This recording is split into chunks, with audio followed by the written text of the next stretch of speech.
नमस्कार। आज हम बात करेंगे चिया फसल से पोषण सुरक्षा।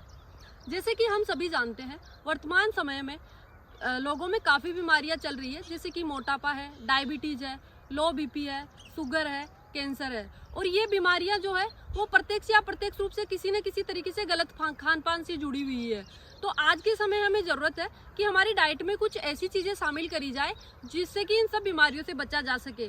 और इसीलिए आज हम एक फसल लेकर आए हैं जिसका नाम है चिया।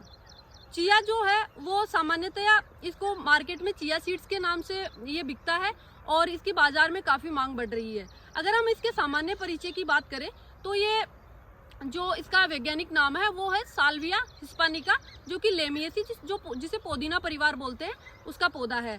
ये जनरली मैक्सिको का पौधा है और इसको मैक्सिको में काफ़ी प्रचलन में है ये, और इसको मैक्सिको में सुपर फूड के नाम से जाना जाता है। इंडिया की अगर हम बात करें तो इंडिया में ये दक्षिणी भारत में व्यापक स्तर पर किया जा रहा है और राजस्थान में इसका जो कार्य है वो भी प्रायोगिक स्तर पर ही हो रहा है। इसकी आकारी की जो है वो है ये 1 से 1.5 मीटर लंबा होता है। इसके जो फूल होते हैं वो बैंगनी या नीले कलर के होते हैं। इसके साथ ही साथ ये इसके जो बीज होते हैं वो गुच्छों में आते हैं जिन्हें स्पाइक बोला जाता है। ये अर्धशुष्क व शुष्क क्षेत्रों में आसानी से किया जा सकता है। तो अब हम इसके जो किसान भाई कैसे इसको उगाए, इसकी जो सस्य क्रियाएं हैं उन पर आते हैं।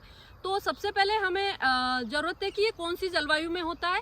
तो इसके लिए शुष्क या अर्धशुष्क जलवायु, जैसे कि हमने पहले भी बोला, और इसमें जो तापमान है वो 15 से 25 डिग्री तक आसानी से इसका जो अंकुरण होता है वो हो सकता है।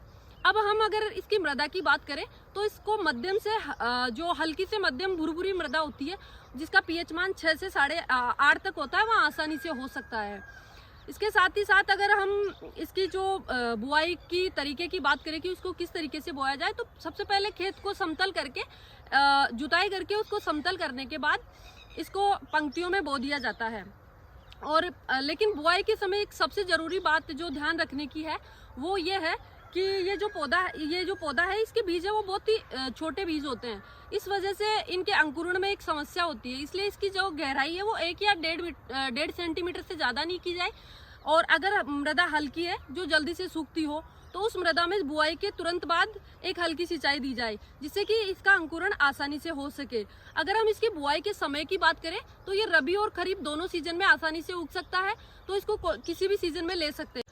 अगर इसको रबी सीजन में बोना है तो इसकी बुआई जो है वो 15 अक्टूबर से 15 नवंबर के मध्य की जानी चाहिए, और अगर हम इसको खरीफ में बोना चाहते हैं तो इसकी बुआई जुलाई में की जा सकती है। अब इसके हम बात करते हैं इसमें खाद उर्वरकों के बारे में। तो जो सबसे पहले इसमें जो गोबर की खाद है वो 10 से 12 टन प्रति हेक्टेयर के हिसाब से डालते हैं, और इसकी जो नाइट्रोजन है वो इसमें 50 से 60 किलो नाइट्रोजन पर्याप्त होता है। साथ ही साथ इसमें 40 किलो से 45 किलो फॉस्फोरस और 30 से 40 किलो पोटेशियम की आवश्यकता होती है। बीज दर इसकी लगभग 5 से 6 किलो प्रति हेक्टेयर के दर से पर्याप्त होती है। अब हम बात करेंगे इसमें खरपतवारों के बारे में। तो इसमें जो जनरल 45 दिन तक इसमें खरपतवार मुक्त रखना चाहिए। इसके बाद इसमें खरपतवारों का ज़्यादा असर नहीं होता, तो हमें 1 या 2 निराई गुड़ाई कर देनी चाहिए इसमें। इसके बाद हम बात करेंगे इसमें सिंचाई के बारे में। तो सिंचाई जो है इसमें 3 से 4 सिंचाई पर्याप्त होती है। इससे कम जल वाले क्षेत्रों में भी इसको लिया जा सकता है, लेकिन अच्छी उपज के लिए इसमें 3 से 4 सिंचाई पर्याप्त होती है। इसमें अगर हम रोग और कीट व्याधियों की बात करें तो इसमें एक वायरस जनित रोग होता है जो कि सफ़ेद मक्खी से फैलाया जाता है। तो हमें उसके नियंत्रण के लिए जो जैविक जो कीटनाशी होते हैं जैसे कि निमिसिडीन है, गौमूत्र है इत्यादि का छिड़काव कर उनको कंट्रोल करना चाहिए। इसके बाद हम अगर इसके कटाई की बात की जाए तो इसमें जब इसकी जो स्पाइक्स होती है वो पीली पड़ जाती है, सूख जाती है, उस टाइम इसकी कटाई कर ली जाती है। और ये लगभग 120 से 125 दिन की क्रॉप होती है। और अगर हम इसकी उपज की बात करें तो ये लगभग 6 से 10 क्विंटल प्रति हेक्टेयर के हिसाब से हमें प्राप्त होती है। बाजार में अगर हम इसकी मांग देखते हैं तो इसकी मांग काफ़ी है, और इसकी जो रेट है वो लगभग 500 से 600 रुपये प्रति किलो के हिसाब से है मार्केट में। ऑनलाइन भी इसकी रेट आप चेक कर सकते हैं, तो इसकी रेट 500 से कम कहीं नहीं मिलेगी। अब हम बात करेंगे चिया में उपलब्ध पोषक मूल्यों के बारे में। तो इसमें जो चिया जो होता है इसमें जो अन्य अनाज है इनकी तुलना में काफ़ी अधिक मात्रा में प्रोटीन फैट और इसमें रेसा होता है। तो अगर हम प्रोटीन की बात करें तो इसमें 16 से 18% प्रोटीन होती है। इसमें तेल जो होता है वो 29 से 32% होता है, जिसको कि सौंदर्य प्रसाधन में बहुत ज़्यादा काम में लिया जा रहा है वर्तमान समय में। इसमें फाइबर जो होता है वो लगभग 40% होता है। और अगर हम इसके लाभदायक प्रभावों की बात करें तो इसका जो ग्लाइसेमिक इंडेक्स होता है वो बहुत कम होता है, जो कि मोटापा कम करने में सहायक होता है। इसके साथ ही साथ इसमें कैल्शियम पाया जाता है, जिससे कि दांत व हड्डियां मजबूत होते हैं।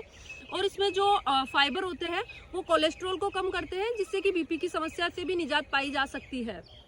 इसके साथ साथ हम बात करेंगे कि चिया का उपयोग कैसे किया जाए। तो इसका उपयोग आजकल बहुत सारे जो मूल्य संवर्धित उत्पाद है उनमें किया जा रहा है, जैसे कि चिया से केक बनता है, चिया को फ्रूट्स के साथ में मिलाकर उसकी स्मूथीज बनाई जा सकती है। इसके साथ ही साथ जो चिया है उसको इसका जो एक सबसे सरल जो उपयोग करने का तरीका है उसके बारे में बात करें तो चिया को 10 से 15 मिनट के लिए थोड़े से पानी में भिगो दे।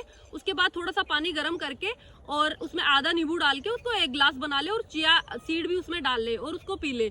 इस तरीके से हमें डेली ये अगर हम यूज करते हैं तो लगभग 1 महीने में ही आपको देखने को मिलेगा कि वजन में कम करने में ये काफी फायदा कर रहा है।